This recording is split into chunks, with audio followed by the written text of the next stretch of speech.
Hello friends, welcome to Madhurama Investment. Myself Ramesh Sahu, and in today's session we are going to talk about a very important ratio in the stock market, that is return on asset. In today's session we will see what is return on asset, the formula to calculate return on asset, then we will see what is actual mean by total asset, then we'll see how why operating profit is used to calculate total asset. I mean, why we should use operating profit instead of the PAT, that is the net profit. That is very important topic over here. And then we will see how to improve return on asset by a company. So before I start with this video, if you haven't subscribed to my channel, please subscribe and please press bell icon for any further notifications. Return on asset is a profitability ratio that helps to determine how efficiently a company uses its assets. What does it mean? Let's see. So every company have some kind of assets in the form of land, inventory, factories, building or machinery or vehicles, right? These are the different types of assets. There are many other assets also, like cash is also one of the assets. So whatever asset a company is having, if how this resources are collectively used by a company to generate the profit. If let's say that company has a lot of land, but that land is not used, that land is just kept idle, so that means it is not used properly, right? Or maybe the machinery, they have a lot of machinery, but out of those machinery, let's say 10 or 20% machinery is just purchased, but that is not generating any kind of return. So that is not a good use of your assets, right? So how all the resources available in the company, and how the company is using all the available resources in a best way to generate profit, that is called return on asset. Now let's understand this with the formula. So the formula for calculating return on asset is the operating income of a company. The operating income that company makes is divided by the total assets. So this is how the return on asset is calculated. So let's understand one by one what is mean by total assets, and then why we have taken operating income. So the total asset is the sum of liabilities and the owner's equity. Liabilities in the sense the company have maybe taken some kind of debt or some borrowing from some different financial institutions or the bank, or some kind of liabilities they have. And on the other side, owner's equity is like how much resources or the money or the different equipment has been invested by the owner. So the sum of these two is called total assets. Now let's see what is mean by net operating profit, and what is mean by operating profit, and why we are considering this. So let's see how the operating profit is calculated. So whatever sale is made by a company, okay, so in that we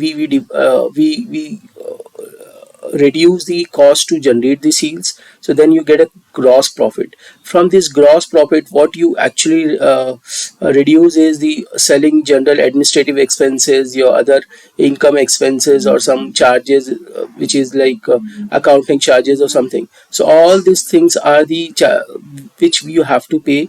So after reducing all these things, you will get a operating profit. Okay, so as you see, for generating this profit, you would have used your debt and the equity both. So in that's why we are using operating profit, because after this you'll be paying interest, which will be on your debt part, right? Or for the debt only you will be paying interest. But when we are saying in the previous slide, we have seen the total asset is equals to liabilities and the owner's equity. So owner's equity and the liabilities both will also includes the debt part. So in at here, before paying any interest to that part, that profit should be considered while calculating your return on assets. So this will give you a good picture of like actually how much return on the profit a company is making based on their assets. So this is why we should consider operating profit instead of the profit, that is the net profit, that most of many people use net profit, but the actual formula to use is operating profit. Now let's see how to improve your like return on asset. First thing is, let's see what is interpretation. Higher is the figure, better is the utilizing of the company's assets. So the return on, if your return on asset is higher, that means you whatever assets you have, based on that your whatever profit you are making is very good, so that means you are utilizing your resources very well, the assets very well. One can even compare ROA for the companies over 5 to 10 years, and increase ROA such as the profitability of a company is increasing. Yes, that's correct, right? If you see the return on asset of a company for last 5 years or 10 years, if you're seeing it is increasing consistently, that means they are using their assets in a best ways, so that's why their return on asset is increasing. On the other side, let's see how we can like see whether some of the companies have their lower ROE. So firstly, lower asset productivity. This can be cured by the proper repair and the maintenance of replacement of old assets. So if let's say you have some assets which is not generating any kind of profit, or not making any kind of cash, so it's you can repair that or maintenance, or you can sold this and then have a new asset, or you can invest it somewhere else. So that is the way you can reduce your ROA. You can improve your ROA. I mean, the wastage is not only means by the product and the raw material wastage. The wider meaning of wastage includes idle labor hours, etc. Yeah, so if let's say whatever wastage you are making, maybe let's say you have too many people, you have hired too many people, but all of them are not getting utilized. Let's say a team of 10, you have hired team of 10 people, but where the same work can be done by the 8 persons. So the 2 persons which are not fully utilized, that is affecting your return on asset. So this is how you can manage, and you can improve your return on asset. So that is how the return on asset is calculated, and these are the different ways of different calculating return asset. So this is all for the today.